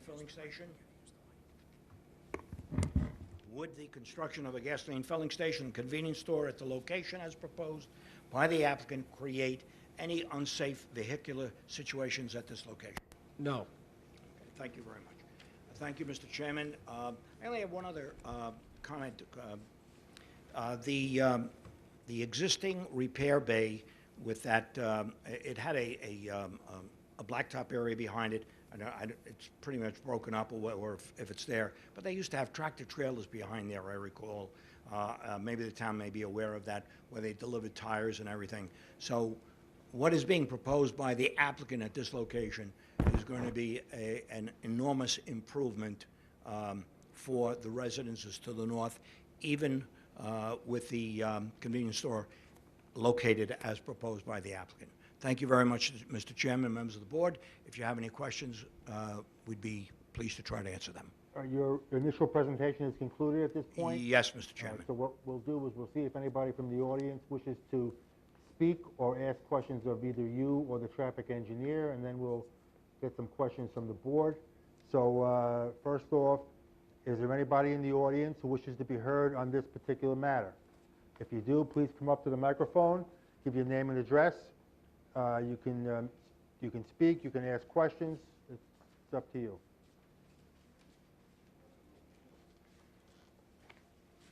Good evening. My name is Joseph Hanley. I'm the neighbor to the north, 2 Johnson Street. That's in Comac. My first question is it a 24-hour service? Yeah, Mr. DiNicola, please go up to the microphone so that you can, maybe you might want to take it out so you can pass it back and forth so you can both be heard. Yes, it's 24 hours, 7 days a week. Both the filling station and the convenience store? Correct.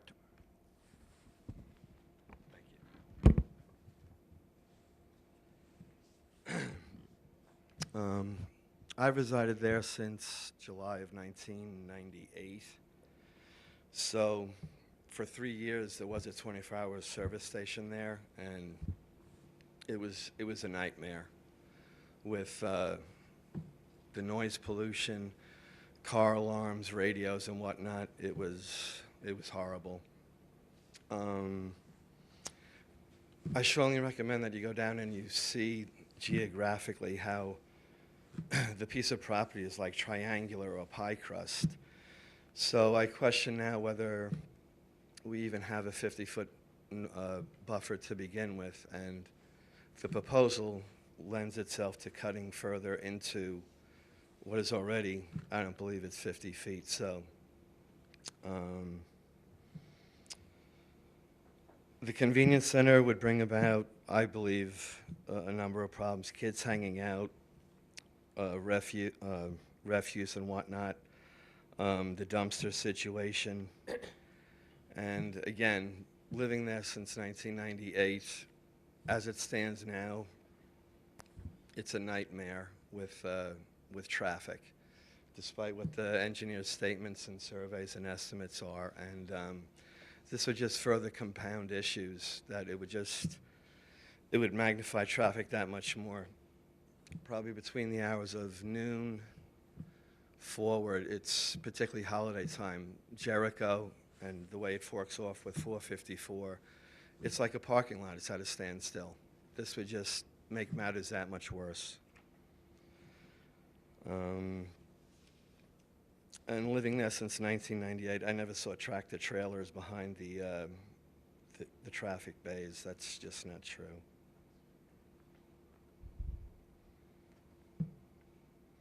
They're excavating now.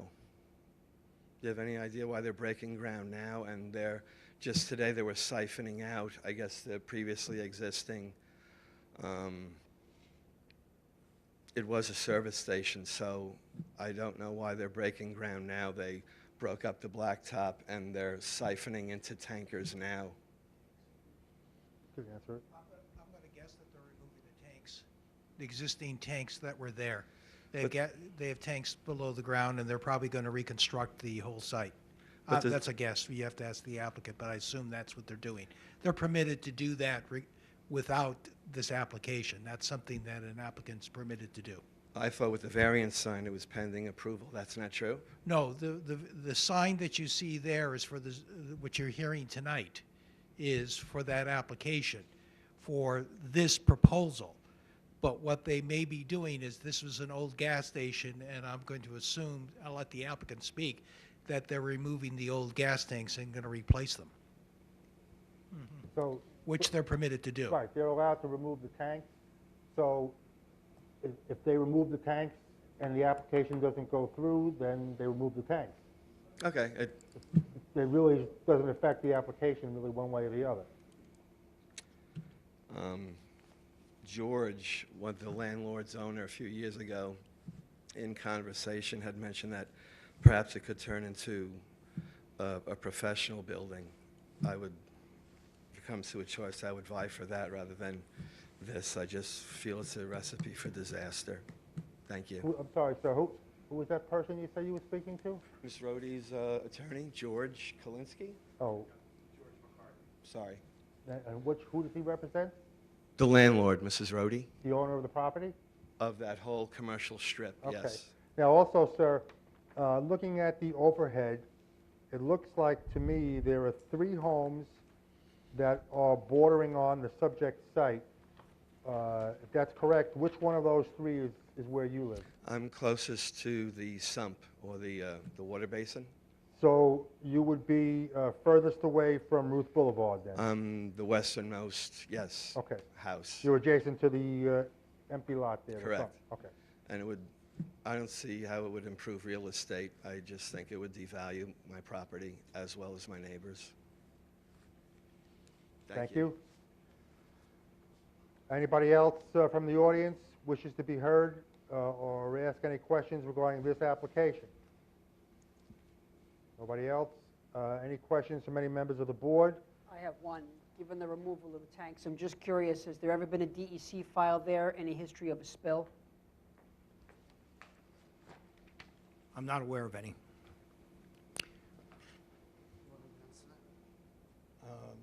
Sure. I'll Give your name and address. Yes, Harry Singh, CEO, President, Board of Oil. There was DEC dictated by whatever they're going on right now. There was subsurface investigation. They have found possible old tank field, and they've been asked to remove those tank fields. That's what's going on right now. Are we talking about a phase 1 study or a phase 2? No, those studies were done complete. During the phase 2 study, they have discovered a tank field, and which was asked by DEC to investigate, dig, and find, and they found some stuff below ground, so landlords right now are correcting what DEC asked for. Any idea of the estimated cost for any remediation? No, this is not any major remediation, it's just removal of old tanks. Thank you. Anybody else with any questions? I have a couple. First off, you mentioned that the facility was going to retain the lighting. I think you said that. Retain I think that's the word you used. retain the lighting?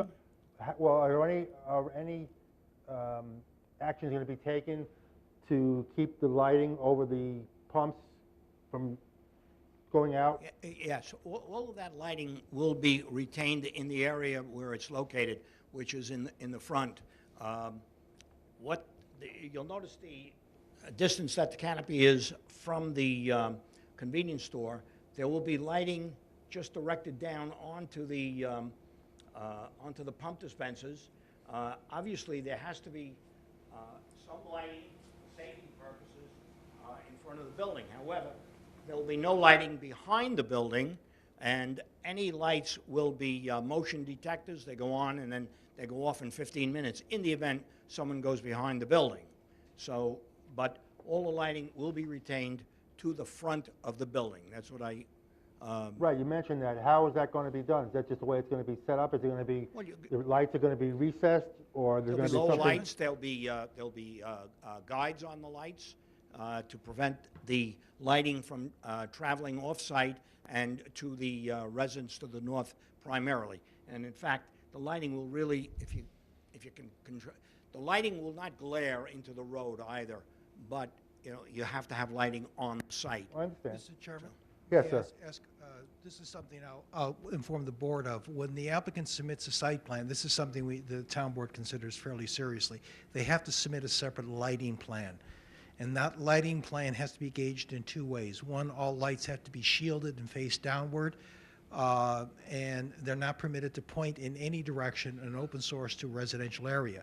The second item is that we measure ambient light, and the ambient light must end at the property line so that it doesn't traverse over onto a residential area. So this is something that is regulated separately, regardless of what his proposal will be. There will be a separate plan that has to be approved by the board with regard to lighting. Okay, thank you.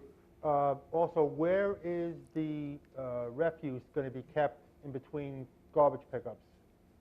You're talking about the dumpster? Yes, sir. The dumpster is located right here. So which would be in the northeast corner? It will be in the, well, yeah, it'll be on the easterly side, just in front of the store, and it will be, I don't think it will be in the 50-foot setback, but I'd have So it'll to, be at least 50 feet from the back of the property? yes, correct. Okay. And I just have one other question myself for the traffic engineer, if he would just come up for a second. The study that you conducted regarding the traffic on Jericho Turnpike, did you do that on just the one day, or did you do that on multiple days? We performed it on one day. However, what we use is the New York State DOT provides 24-hour traffic volumes that are collected over a week at a time, and we were able to compare the volumes that we collected on one day with what was collected over a week by the New York State DOT on both roadways. And by doing so, we were able to see that the dates that we picked, the date we picked to count, was a typical characteristic day on the roadway. Typical characteristic weekday, right? It was a weekday, yes. So you don't have any information specific to that spot as to the traffic on a weekend day? We did not analyze for the weekend day. We do have traffic volumes, again, that DOT provides, but we did not perform a turning movement count on a weekend at this location. So you have one weekday and then the DOT's figures on the whole week as a whole? Well, they have hourly volumes broken down for 7 straight days. So it's 24 hours a day for at least 7 consecutive days. For fueling stations and convenience stores, the peak generated use, it occurs during the PM peak hour. So that's the worst case scenario for this type of use is during the PM peak hour, and that's why we studied that as well as the morning. All right, now you mentioned the DOT figures. Are those figures for this particular spot? The DOT volumes were collected between Comac Road and on Jericho Turnpike between Comac and Vets Highway, and Vets Highway just to the south of this intersection. Hold on, break. Okay. Okay. So it was collected in the general vicinity. Again, it was between this intersection and Comac Road was the Jericho Turnpike volumes, and the Vets Highway was just south of this intersection. I don't want to cut you off. I think Sure. we're almost done, but I'm getting a signal from up top there that they need to take a break, I think, for the video. All right. All right, so we'll just take a break until we're given the go-ahead, okay? Sure.